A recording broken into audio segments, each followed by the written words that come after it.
आज मी तुमच्यासाठी घेऊन आले आहे अत्यंत पारंपरिक आणि पौष्टिक असा पदार्थ जो आहे कढी आणि फुनके।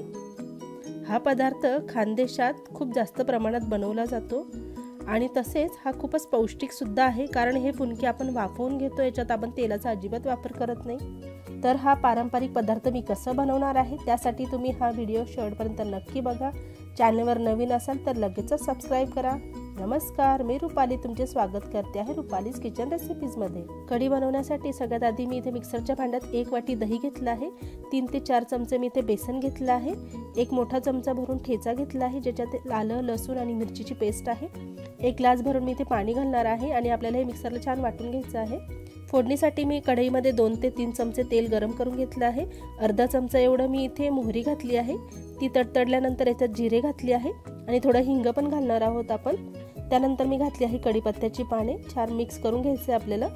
फोडणी छान झाल्यानंतर आपण जे मिक्सरच्या भांड्यामध्ये दही आणि बेसन वाटून घेतलं होतं ते टाकणार आहोत आपण। पाण्याची कन्सिस्टन्सी तुम्ही व्यवस्थित बघून घ्यायची आहे, खूप पातळ किंवा खूप घट्ट ठेवायचं नाही आपल्याला।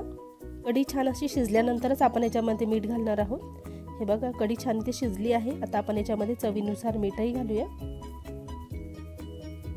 मीठ हे नेहमी शेवटी घालायचे असते कढीमध्ये, नाहीतर कढी फुटण्याची शक्यता असते। छान उकळल्यानंतर आपण याच्यामध्ये थोडी कोथिंबीर घालूया। आता फुनके बनवण्यासाठी मी 4-5 तास इथे डाळ भिजत घातली आहे। इथे मी 1 वाटी मुगाची डाळ आणि पाव वाटी एवढी मी इथे चणा डाळ घेतली आहे। आता डाळ स्वच्छ आपल्याला धुवून घ्यायची आणि सगळं पाणी काढून घ्यायचं आपल्याला, पाण्याशिवाय वाटायची आहे। वाटण्यासाठी मी इथे 3 हिरव्या मिरच्या घेतल्या आहे। त्यानंतर मी इथे 5 ते 6 लसणाच्या पाकळ्या आणि 1 इंच आल्याचं घेतलं आहे। याला छान आपल्याला वाटून घ्यायचं आहे, खूप बारीक करायचं नाही आहे, असं जाडसरच ठेवायचं आहे अशा पद्धतीने। नंतर मी इथे चवीनुसार मीठ घेतलं आहे, पाव चमचा हळद घेतली आहे आणि अर्धा चमचा एवढा मी ओवा घेतला आहे, ते घालून घेऊया। त्यानंतर थोडी हिंग पण घातली आहे आणि 1 मीडियम आकाराचा कांदा मी बारीक चिरून घातला आहे। त्यानंतर आपण घालणार आहोत कोथिंबीर। कोथिंबीर तुमच्या आवडीनुसार तुम्ही घालू शकतात किती घालायची, आणि याला छान असं फेटून घ्यायचं आहे आपल्याला। तुम्ही पाहू शकतात मी याच्यात अजिबात पाणी घातलेलं नाहीये। याला असं छान फेटल्यामुळे आपले फुनके थोडे हलके होतात, कडक होत नाही आतून। तुम्ही पाहिजे तर याच्यामध्ये खाण्याचा सोडा सुद्धा घालू शकतात।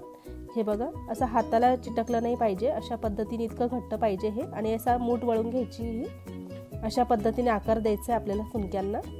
इथे मी सगळे फुनके करून घेतले आहे। छान चाळणीला मी आधी तेल लावून घेतलं आहे आणि पाणी आधीच गरम करून ठेवलं आहे। 15 ते 20 मिनिटे आपल्याला हे फुनके वाफवून घ्यायचे आहे। मी ते टूथपिकच्या सहाय्याने बघते आहे की फुनके आतपर्यंत शिजले की नाही, व्यवस्थित शिजले आहे। आता आपण याला कढीसोबत सर्व करूया, खूपच छान लागतात।